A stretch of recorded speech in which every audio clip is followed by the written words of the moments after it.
Hello everybody, Disciple here with Overwatch Curios. So, one of my favorite things about Overwatch is the fact that you get the entire game for just $40 if you're on PC, or $60 if you're on console. Now, everything else that you can spend money for really just contributes to cosmetics and doesn't actually affect how your game plays at all.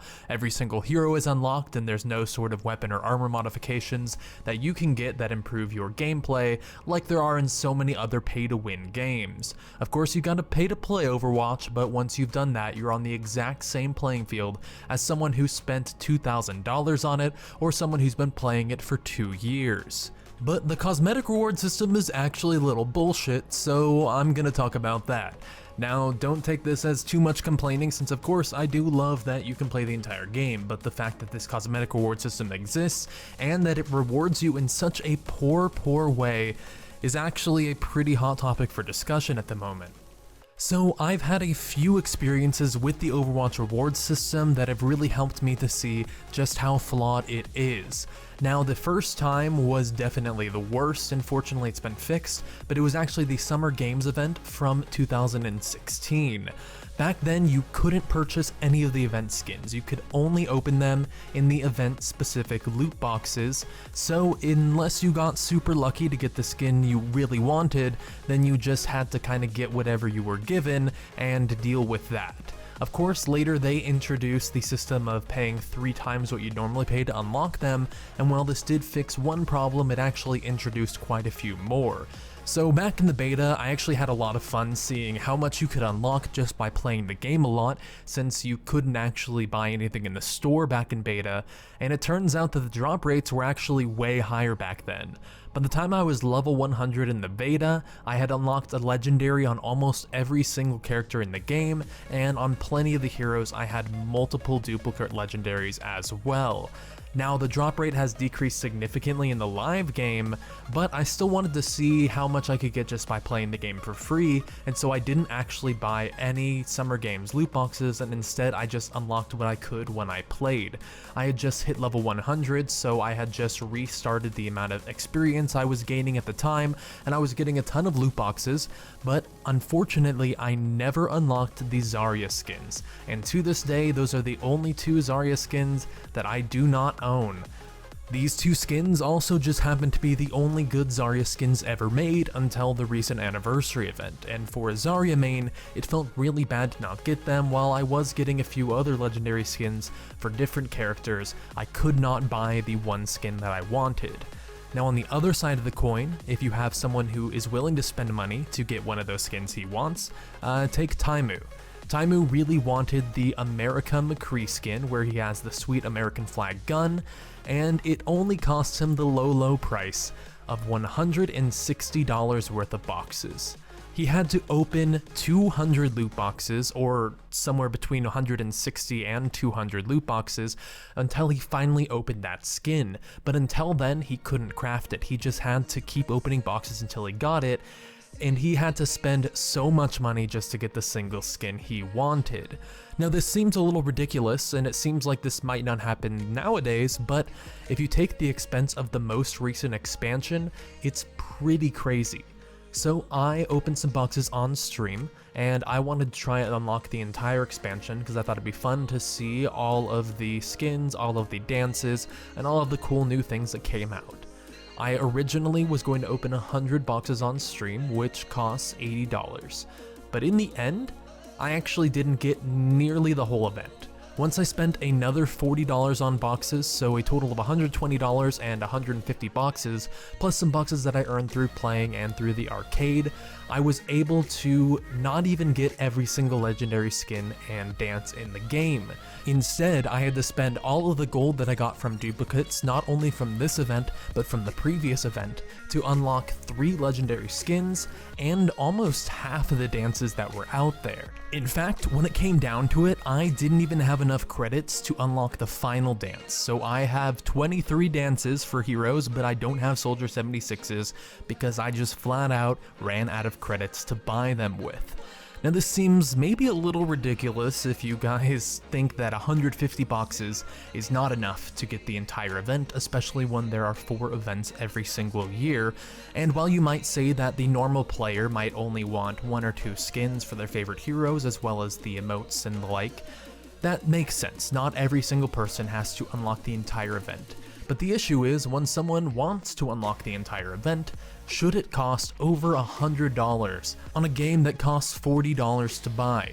Now, of course, I don't regret spending this money. I'm doing fine on money, and I make my living off of playing Overwatch and making videos about it, and so I'm fine investing money back into the game. But for someone else who really wants to try and unlock it all, there's no way they could ever do this free to play, and even spending over $100, you have to get really lucky.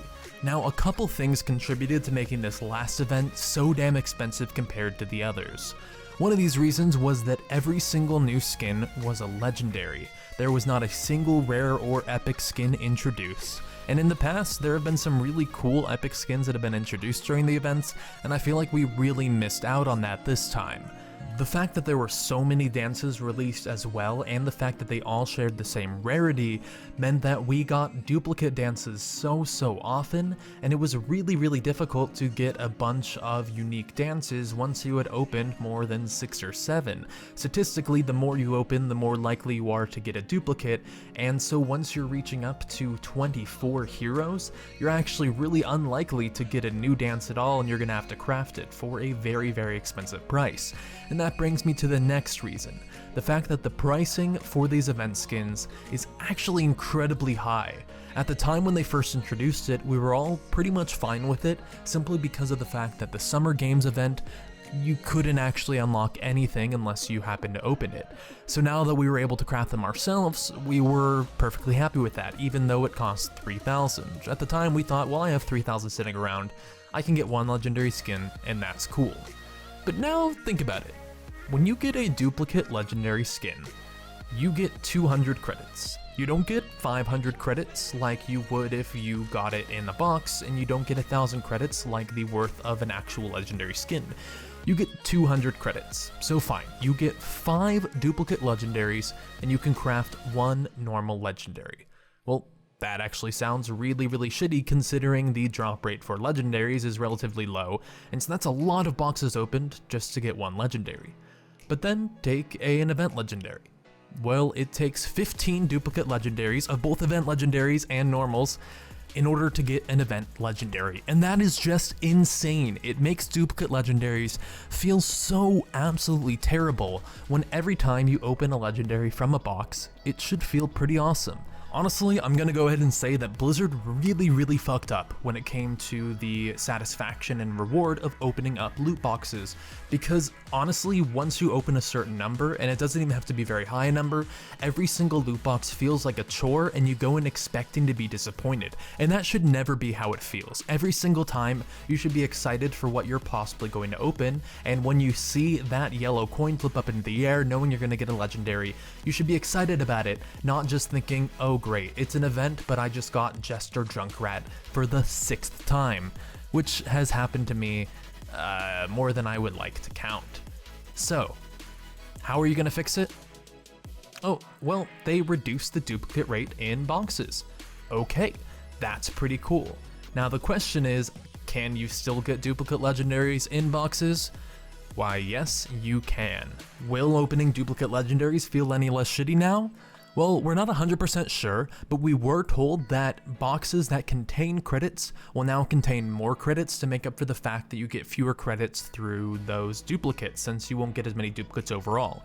Now, they didn't exactly clarify whether that means the credits you get from a box of credits itself, or if that accounts for all credits from all duplicates across the board, but that would make the most logical sense, in which case I'm actually very happy about this change. Now, I still feel like Blizzard has a huge issue with the gratification.